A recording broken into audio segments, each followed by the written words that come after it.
viscosa, ¿sí? Puede esto no solo aumentar el número, puede haber un aumento de la hemoglobina y hay un aumento del hematocrito, ¿sí? ¿Listo? Y como les decía, ese se manifiesta con mareos, dolor de cabeza, somnolencia, en el día me refiero, ¿no? Durante el día, somnolencia. ¿Qué más puede haber allí? Por el aumento de resistencia puede haber una presión arterial.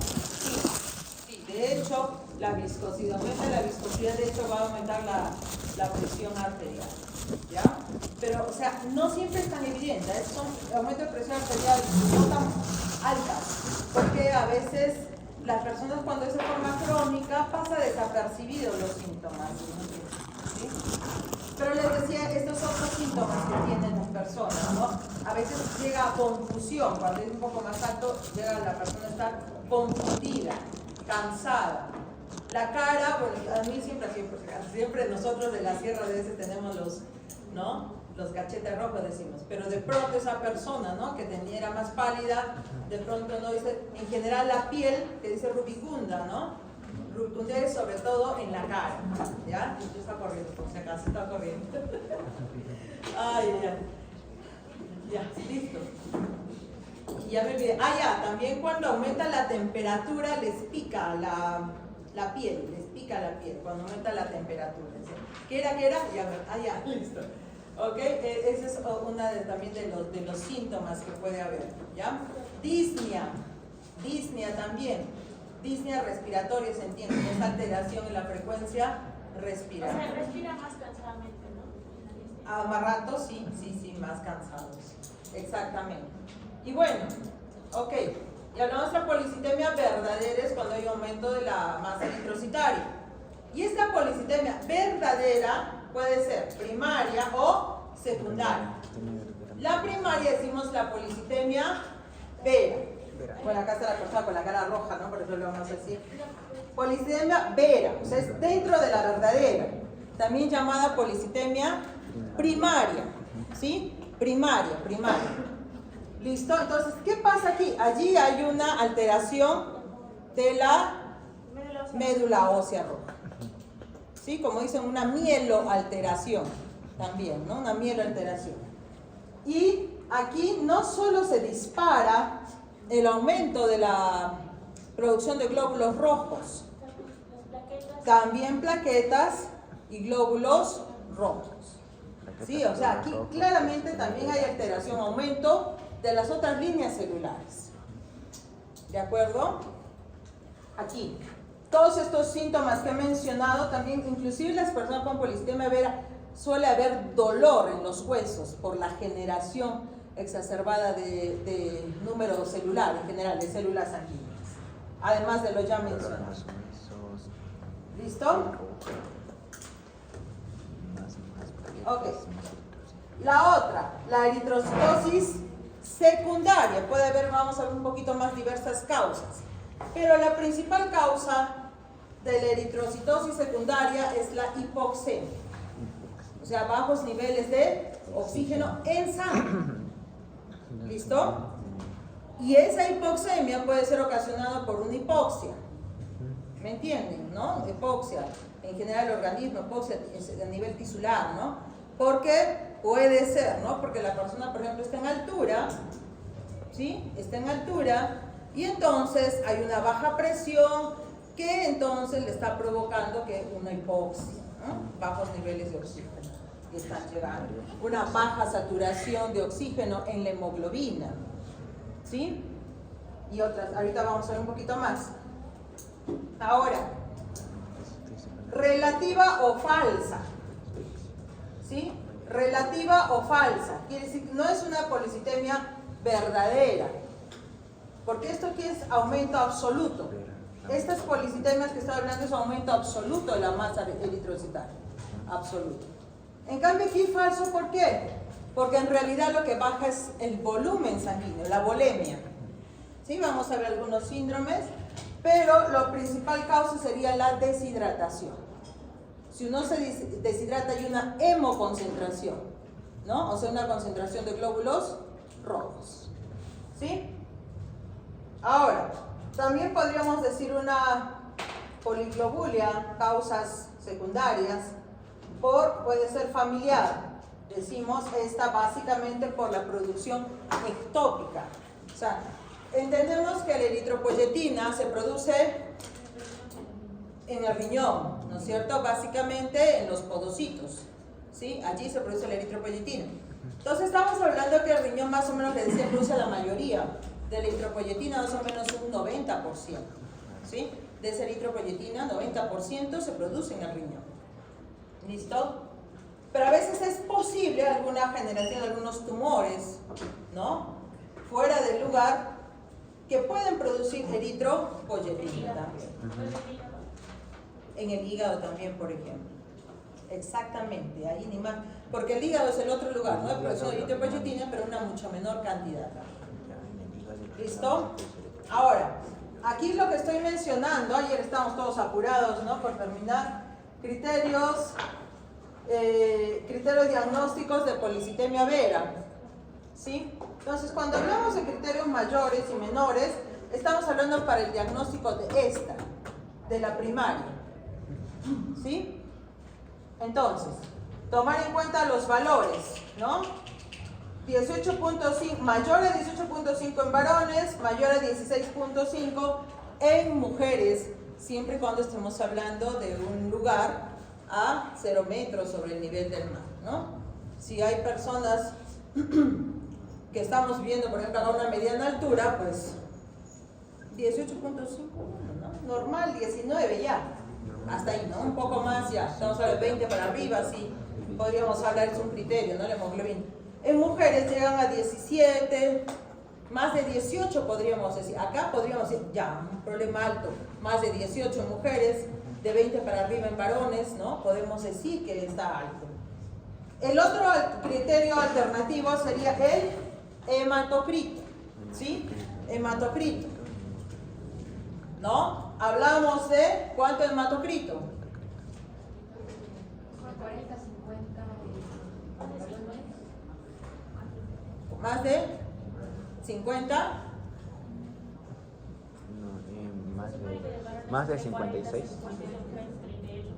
Más de 56 en varones y mujeres sería más de 51, ¿no? Por ahí, ¿sí? Bueno, sospechamos, ¿no? ¿Qué más podemos hablar? Otro criterio.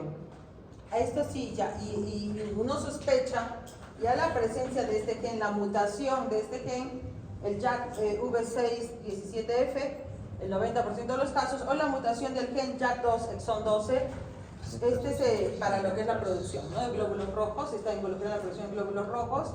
Entonces hay mutaciones que hacen que al mutarse este gen hay una, ¿no?, exacerbada producción de células sanguíneas, no solo glóbulos rojos, ¿no?, de células sanguíneas. Esto sería el criterio, digamos, final, ¿no?, para que podemos decir que es una policitemia vera. Además, otros criterios menores, una biopsia, ¿no? Se hace un extendido, un mielograma que le decimos, ¿no?, de médula ósea, y hay hipercelularidad, ¿no?, mayor concentración general de células progenitoras. Y ojo, también esto es importante, en la policitemia, o sea, recordemos hace la clase pasada, el lunes, ¿no es cierto?, les mostré un cuadrito de donde hay un estímulo, ¿no?, por ejemplo hipoxia, les decía, o hipoxia o hipoxemia, que estimula la producción de eritropoyetina, y ese mecanismo tiene retroalimentación negativa, ¿sí?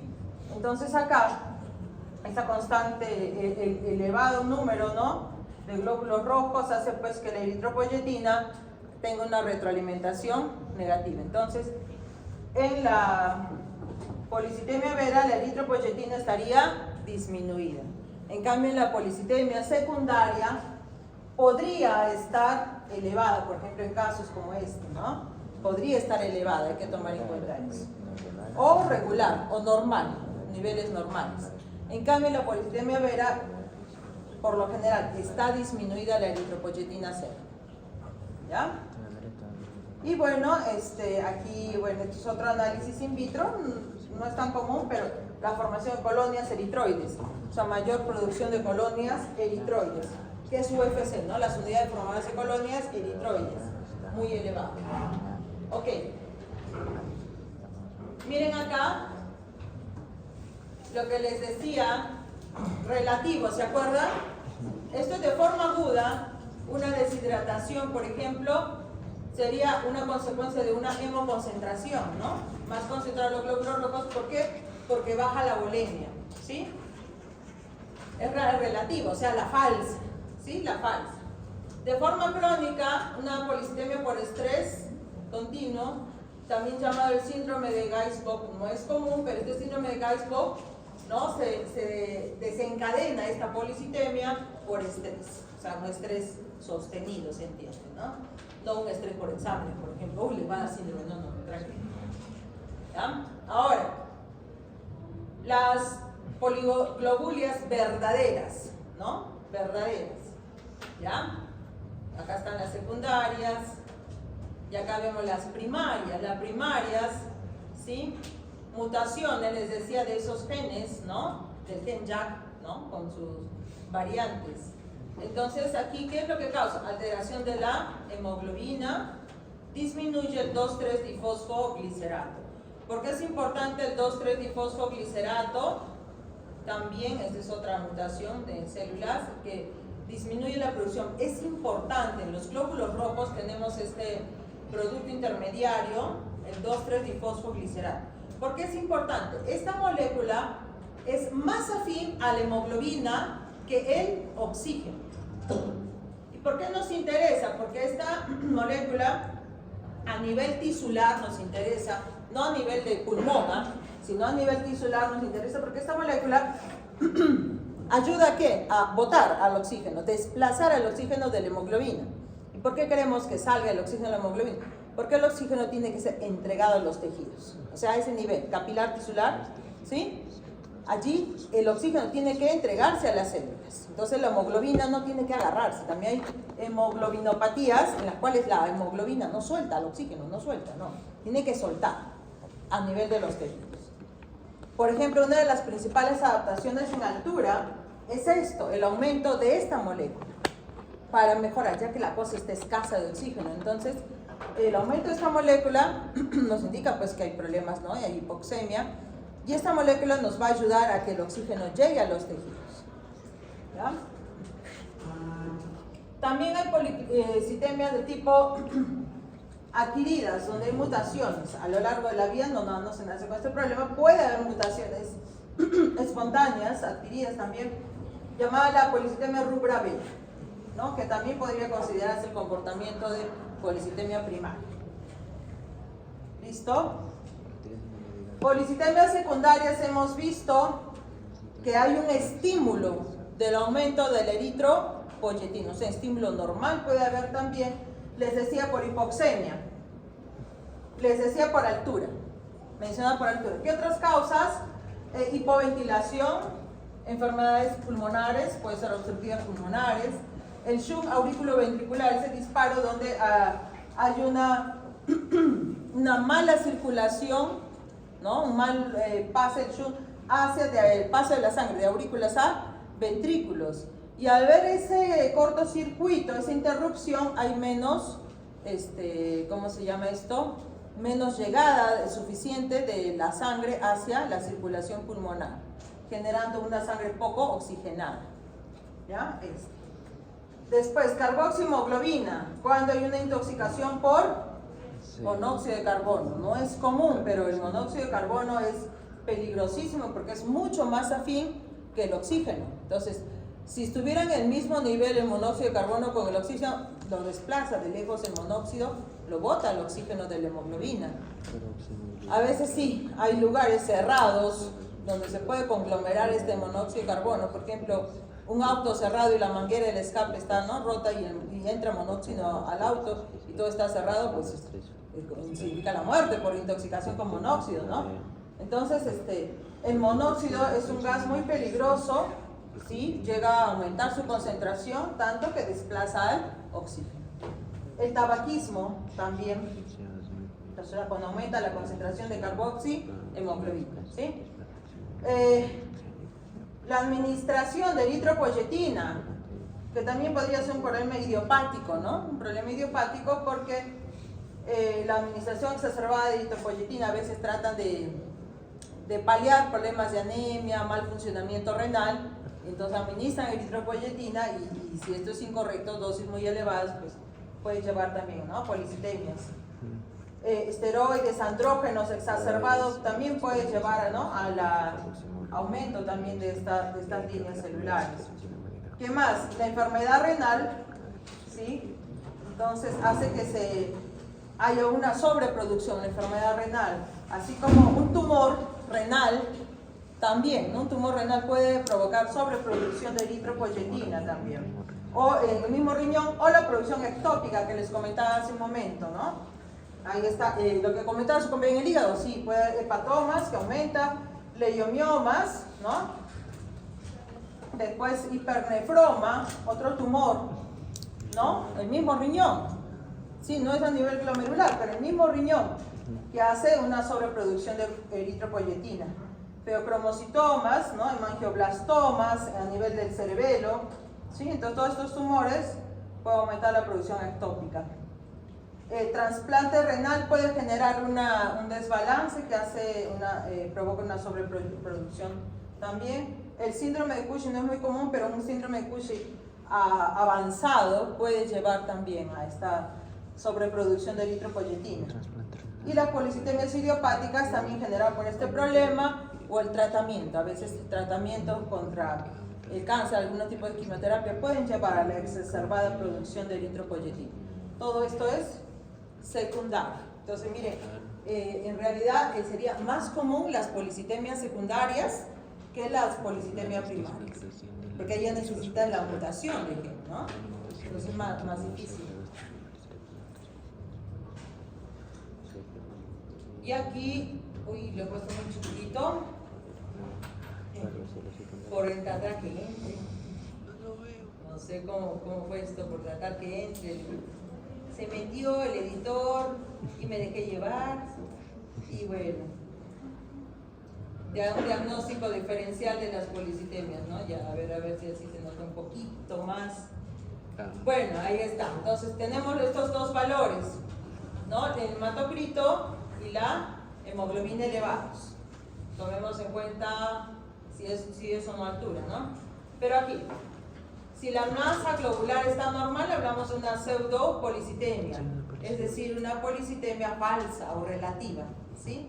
Por ejemplo, una deshidratación puede llevar a una pseudopolicitemia, ¿sí? Al ir a lugares altos también, o sea, algo tránsito o viajar. No, eso ya es de este lado. Eso es ya de este lado, hablamos de policitemias secundarias. ¿Ya? Es la principal causa de policitemias secundarias, justamente ir a la elevada altura. Ahora, la masa globular elevada, ahora sí, ¿no? Un recuento alto, hematocrito alto, hemoglobina elevada.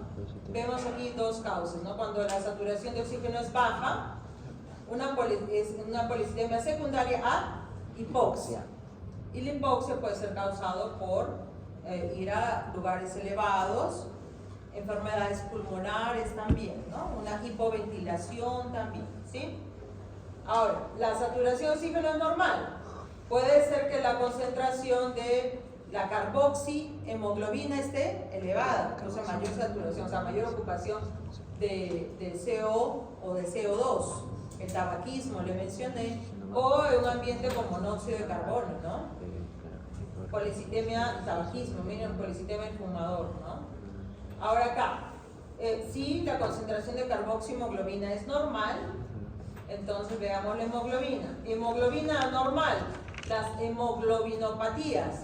A veces la producción de hemoglobinas, las talasemias, la hemoglobina S, exceso de hemoglobina fetal cuando ya la persona es adulta, son hemoglobinopatías. ¿Qué pasa con estas hemoglobinas? Son más afines, por ejemplo la fetal es mucho más afín al oxígeno, ¿no? Entonces, ¿cuál es lo malo de que sean afín al oxígeno? Que cuando llega a los tejidos y la hemoglobina tiene que soltar el oxígeno, no lo suelta, se queda con el oxígeno, ¿no? Entonces eso causa que una hipoxia, ¿no? En los tejidos a nivel tisular, entonces pues hay que producir, ¿no? Entonces nuevamente hay que producir más eritrocitos para paliar ese problema, ¿no? Y cuando la hemoglobina es normal, ¿sí? hablamos aquí de la EPO baja o ausente. No hay eritropoyetina o está baja, sería la policitemia vera. Para comprobar, terminar el diagnóstico de policitemia vera, hay que solicitar este estudio, puede ser ¿no? estudio citogenético, estudio molecular, para ver cómo está el gen JAK2 y el examen de médula ósea, o sea, esa mielograma. En vez de hemograma decimos un extendido de la médula ósea, ¿no? Para ver cómo está la celularidad. Si hay hipercelularidad, también nos estaría confirmando que es policitemia B. Y el otro lado, la policitemia secundaria. ¿Cuál sería la causa? Si es tumor, es un quiste, es una enfermedad renal, ¿qué podría ser? Entonces ahí hay que investigar lo que estaría provocando la policitemia secundaria. Y aquí tenemos, pues, ¿no? Sospechosos, ¿no? Al respecto. ¿Ok? ¿Listo? Ok. Ahí está el problema sin solución, porque este es otro caso clínico que me toca a mí exponer. No, como a ustedes les tocaba, ¿no? Digamos. No, pero este es un problema de ustedes ahora. Por eso los he reunido en grupos para solucionar unos minutitos. Les voy a dar para que solucionen este problema.